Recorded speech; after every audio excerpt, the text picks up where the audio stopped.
So hello people, welcome back to the new video lecture of Halwa physics. हम बात कर रहे हैं रिफ्रैक्शन ऑफ लाइट क्लास 10 के बारे में, महाराष्ट्र बोर्ड के। और ये है लेक्चर नंबर 5, जिसमें हम बात करेंगे total internal reflection and mirage के बारे में। तो इससे पहले कि हम मिराज को शुरू करें, हमें टोटल इंटरनल रिफ्लेक्शन क्या होता है ये समझना पड़ेगा। So why wait, let's start.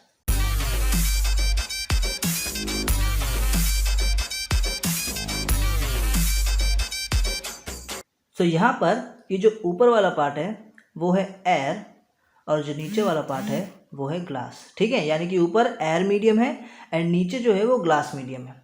अब क्या हो अगर लाइट को मैं ग्लास मीडियम से एयर वाले मीडियम में डालूँ? तो इससे पहले तो आपको पता करना पड़ेगा कि कौन रेरर है और कौन डेंसर है।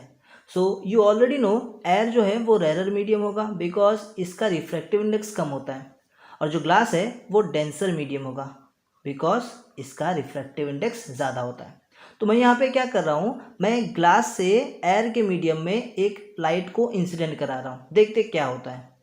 तो जब मैं किसी लाइट को इंसिडेंट कराता हूँ डेंसर से रेरर मीडियम में, तो वो स्ट्रेट तो जाएगा नहीं, यस, बिकॉज मीडियम चेंज हो रहा है। वो क्या होगा, अपना डायरेक्शन चेंज करेगा। एंड वी ऑलरेडी नो कि जब कोई लाइट डेंसर से रेरर में जाता है, यानी कि डेंसर से रेरर में जाता है, तो यस ड्रा, याद आया। सो अवे फ्रॉम नॉर्मल होने वाला है। सो ये सीधा नहीं जाते हुए नॉर्मल से दूर, यानी कि इस तरफ, यानी कि यहाँ बेंड होगा। ठीक है, सो ये होगा लाइट का डायरेक्शन। ठीक है, सो यहाँ पर ये जो एंगल बन रहा है ना, इसे हम कहते हैं एंगल ऑफ इंसिडेंस, और यहाँ पर ये जो एंगल बन रहा है इसे हम कहते हैं एंगल ऑफ रिफ्रैक्शन। नाउ जब भी लाइट डेंसर से रेरर मीडियम में जाता है, तो एक बात आप हमेशा याद रखना, वो ये है कि जो एंगल ऑफ इंसिडेंस होगा ना, वो हमेशा एंगल ऑफ रिफ्रैक्शन से छोटा होगा। यानी कि मैं ऐसा कह सकता हूँ कि अगर एंगल ऑफ इंसिडेंस 30 डिग्री है, तो एंगल ऑफ रिफ्रैक्शन 30 से ज़्यादा कुछ भी हो सकता है, सपोज 60 होगा। ठीक है क्या? सो आई होप आपको मेरी बातें समझ में आ रही होंगी। अब मैं क्या कर रहा हूँ, ये एंगल ऑफ इंसिडेंस को बढ़ा रहा हूँ। मतलब अगर ये 30 डिग्री है तो मैं इसे 30 डिग्री से बढ़ा दूंगा। ठीक है, सो मैं एंगल ऑफ इंसिडेंस बढ़ाऊंगा। तो देखते हैं एंगल ऑफ इंसिडेंस बढ़ाने पर एंगल ऑफ रिफ्रैक्शन के साथ क्या होता है।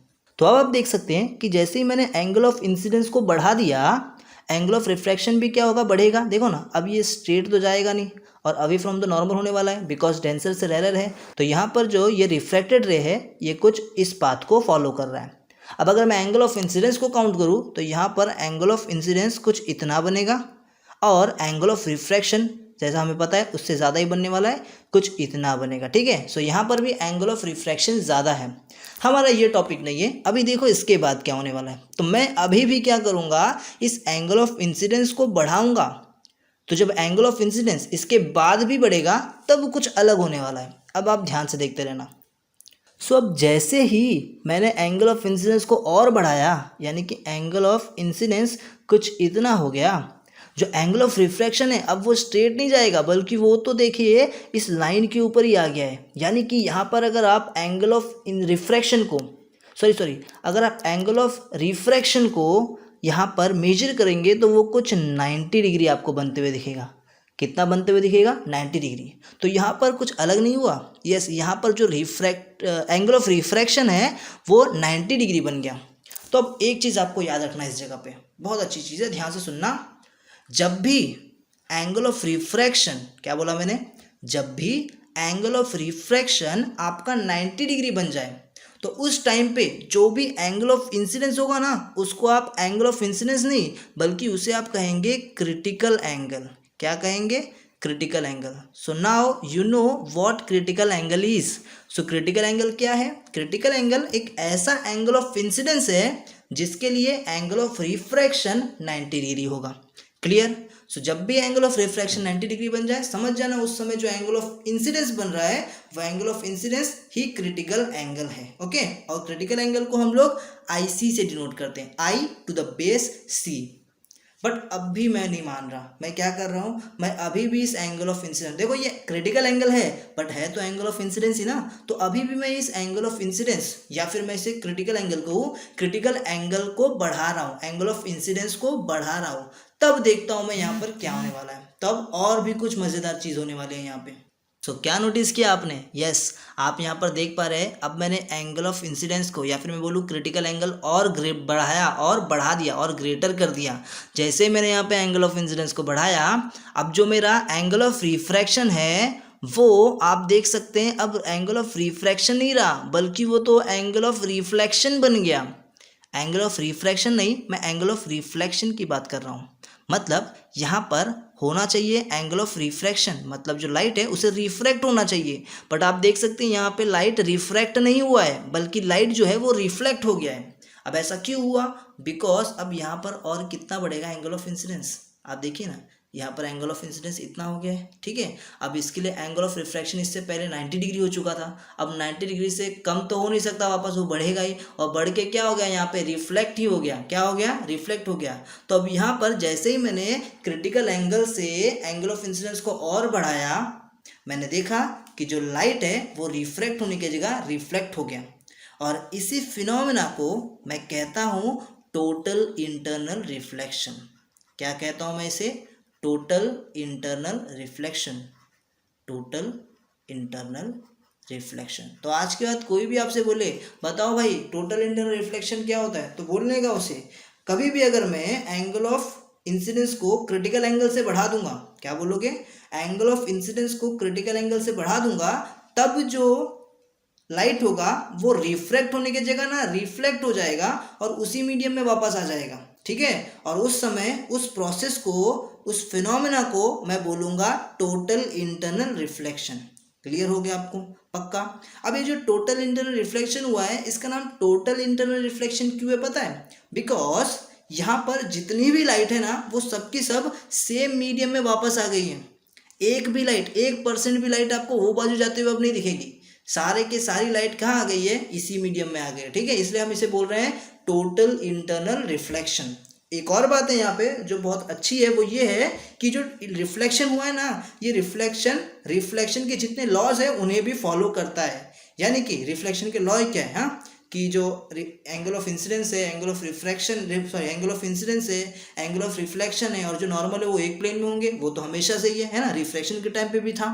अलग क्या था कि जो एंगल ऑफ इंसिडेंस है वो एंगल ऑफ रिफ्लेक्शन के इक्वल होगा कि नहीं, और यहाँ पर है। तो मतलब यहाँ पर जो रिफ्लेक्शन हुआ है टोटल इंटरनल रिफ्लेक्शन, वो लॉ ऑफ रिफ्लेक्शन को भी फॉलो करता है, ठीक है। तो यहाँ पे एंगल ऑफ इंसिडेंस जो है वो एंगल ऑफ रिफ्लेक्शन के इक्वल रहेगा। So this is called total internal reflection. वापस एक बार जरा मैं इसे समराइज कर देता हूँ। याद रखना, जब भी लाइट डेंसर मीडियम से रेरर मीडियम में जाती है, जब भी लाइट डेंसर मीडियम से रेरर मीडियम में जाती है, तो जो लाइट है वो away from the normal bend होती है। अब अगर वहाँ पर आप एंगल ऑफ इंसिडेंस को बढ़ाते जाओगे, एंगल ऑफ इंसिडेंस को बढ़ाते जाओगे, तो होगा क्या कि जो एंगल ऑफ रिफ्रैक्शन है वो भी बढ़ता जाएगा। एंगल ऑफ रिफ्रैक्शन जब बढ़ता जाएगा ना, तब एक ऐसा पॉइंट आएगा बढ़ाते बढ़ाते एंगल ऑफ इंसिडेंस को कि जो एंगल ऑफ रिफ्रैक्शन है वो 90 डिग्री हो जाएगा। और जहां पर आपका एंगल ऑफ रिफ्रैक्शन 90 डिग्री हुआ, उस पॉइंट पे जो एंगल ऑफ इंसिडेंस है ना, उसे आप बोलोगे क्रिटिकल एंगल। क्या बोलोगे आप उसे? Critical angle. और अगर क्रिटिकल एंगल के बाद भी आप एंगल ऑफ इंसिडेंस को बढ़ाते जा रहे हो, तब वहां पर रिफ्रैक्शन होगा ही नहीं, बल्कि वहां पर होगा रिफ्लेक्शन, और उस रिफ्लेक्शन को आप बोलोगे टोटल इंटरनल रिफ्लेक्शन, ठीक है। और ये total internal reflection laws of reflection को फॉलो करेगा। क्लियर है आपको? पक्का। नाउ अब इस सारी चीज़ों को समझते हुए ना हम पढ़ेंगे मिराज क्या होता है, ठीक है। तो आओ देखते हैं मिराज कैसे होता है। सो मिराज है क्या, सबसे पहले वो समझो। मिराज का मतलब क्या होता है ना, जब आप कोई रेगिस्तान वाले जगह पे या फिर बहुत ज़्यादा गर्म वाले जगह पर जाते हो ना, तो वहाँ पर आपको ना दूर जब आप देखते हो कहीं पे ना, तो आपको ना ऐसा लगता है कि वहाँ पर पानी है, और जब आप वहाँ पर उसके पास जाते हो तो आप देखते हो वहाँ पर पानी नहीं है। यानी कि पानी का मतलब क्या होता है? पानी में ऐसा क्या होता है, पानी में ना कोई भी चीज़ की जो इमेज है ना वो आपको ऐसा हिलते हुए दिखती है। कैसे दिखती है? हिलते हुए दिखती है। तो कहीं पे भी आपको किसी की इमेज ऐसा हिलते हुए दिखेगी ना, तो आपको लगेगा अरे वहाँ पर पानी हो सकता है, ठीक है। और रेगिस्तान में ऐसे इल्यूजन्स होते रहते हैं, और इसी इल्यूजन को हम मिराज कहते हैं, ठीक है। अब देखते हैं कि इल्यूजन होता कैसे, ठीक है। तो मान लेते हैं यहाँ पर आप स्क्रीन पर देख रहे हैं कि ये कार है, ठीक है। अब ये कार है और यहाँ पर ये एक पेड़ है, और ये सन को देखकर आप ये पता लगा सकते हैं कि यहाँ पर बहुत तेज़ गर्मी होने वाली है, ठीक है। नाउ अब इतनी गर्मी में आप देख सकते हैं यहाँ पर ये जो पेड़ है और ये जो कार है, ये कार ड्राइवर यहाँ पर लेकर आ रहा है। अब इनके बीच में मैंने डिस्टेंस बहुत कम बनाया है क्योंकि मैं एक स्क्रीन में इतना सब दिखा नहीं सकता, बट आप ये अज्यूम करके चलना कि जो पेड़ है और ये जो कार है ये एक दूसरे से बहुत दूर है, ठीक है, बहुत दूर है। नाउ अब क्या हो रहा है, आपको एक बात यहाँ पे ध्यान देना होगा कि जो रोड है ना, ये जो रोड आपको दिख रहा है, ये रोड के पास जो एयर है ना, यानी कि इतने पार्ट में जो एयर मूव होते रहेंगे ना, वो एयर जो है वो बहुत गर्म होंगे। नहीं भरोसा हो रहा, कभी जाकर देखना, कहीं बहुत गर्मी में ना आप क्या करना, अपना एक हाथ ना रोड के पास ऐसा रखना और एक हाथ अपना हवा में ऊपर साइड रखना, तो आप क्या देखोगे, आप ये देखोगे कि रोड के पास जो आपका हाथ है ना, उस उधर का जो एयर है ना वो गर्म है, और जब आप ऊपर हाथ किए वहाँ का जो एयर देखेंगे ना, वो एयर है थोड़ा सा क्या होगा, ठंडा होगा एज कम्पेयर टू नीचे वाला एयर। तो मैं ये बोल सकता हूँ कि गर्मी के समय में जो ग्राउंड के पास का एयर मॉलिक्यूल्स होते हैं ना, वो क्या होते हैं, वो बहुत गर्म होते हैं, ठीक है, और एज कम्पेयर टू ऊपर। तो मैं ऐसा बोल सकता हूँ कि जैसे जैसे हमारा लेयर ऊपर जाता जाएगा, हमारा जो एयर है वो ठंडा होता जाएगा, है ना, मतलब नीचे वाला हॉट है, ऊपर वाला कूल है थोड़ा, ठीक है, उससे ऊपर वाला और भी ज़्यादा कूल है, ठीक है, क्या और भी ज़्यादा क्या है, कूल है, डबल कूल, ठीक है, इसके ऊपर ज़रा और वेरी कूल, इसके बाद वेरी वेरी कूल, ऐसे समझ में आया क्या आपको।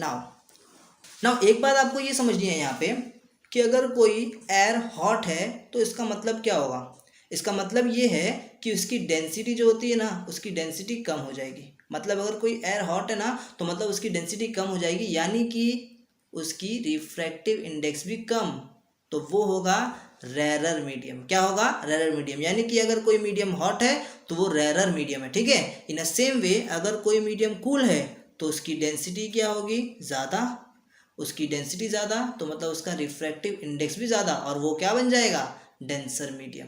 क्या बन जाएगा, डेंसर मीडियम। सो कहने का मतलब ये है कि हॉट एयर रेरर मीडियम को रिप्रेजेंट करता है और कूल एयर डेंसर मीडियम को रिप्रेजेंट करता है। और यहाँ पर अगर मैं इस चीज़ को दिखाऊँ सो ये बन जाएगा डेंसर मीडियम, ठीक है।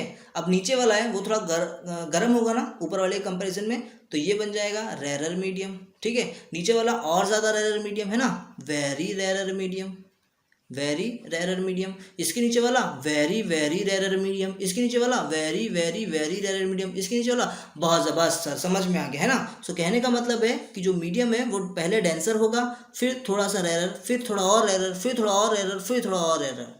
और अगर लाइट के बारे में बात करूँ मैं, तो ऊपर से नीचे जब भी लाइट आएगा तो वो डेंसर से रेरर मीडियम में ही ट्रैवल करेगा, ठीक है। मतलब लाइट जब भी यहाँ पे पास होने वाला है वो डेंसर से रेरर मीडियम में ही ट्रैवल करेगा। तो अब इतना सब बोलने के बाद अब मैं सीधा आपको मिराज कैसे होने वाला है वो बताता हूँ। सो यहाँ पर आप देख सकते हैं जो वाइट लाइट है सन से निकल कर कुछ ऐसे यहाँ पर आएगी, है ना। अब ये पेड़ आपको दिख रहे हैं, अब ये पेड़ हमें कैसे दिखेगा, बिकॉज ये पेड़ से जो लाइट है वो रिफ्लेक्ट होकर हमारी आंखों तक आती है, तब दिखता है ना। अब देखो यहाँ पे लाइट रिफ्लेक्ट होकर कैसे आ रही है, ये वाइट लाइट इसको टकरा है, अब लाइट रिफ्लेक्ट होकर इस पर्सन के आंखों तक आएगा, देखो कैसे आ रहा है। जैसे ही लाइट आगे की तरफ आया मीडियम चेंज हो गया, मीडियम चेंज हो गया कहाँ से कहाँ तक, डेंसर से रेरर मीडियम, बिकॉज हमको मालूम है ऊपर वाला डेंसर है और नीचे वाला क्या है, रेरर है। तो यहाँ पर जब डेंसर से रेरर मीडियम में लाइट जाएगा तो कहाँ जाएगा, अवे फ्रॉम द नॉर्मल। सो यहाँ पे अवे फ्रॉम द नॉर्मल हुआ। अब नीचे वाला क्या, ये क्या बन गया, डेंसर, और नीचे वाला और रेरर है तो वो रेरर हो गया। अब यहाँ पे फिर से क्या होगा, वही अवे फ्रॉम द नॉर्मल। ऐसा करते करते इस जगह तक पहुँचा। अब यहाँ पर जो एंगल ऑफ इंसिडेंस है वो क्रिटिकल एंगल से ज़्यादा हो चुका है, ठीक है। और यहाँ पे आप देखेंगे कि यहाँ पे रिफ्लेक्शन नहीं होगा, अब यहाँ पर हो जाएगा रिफ्लेक्शन। क्या हो जाएगा, रिफ्लेक्शन, ठीक है।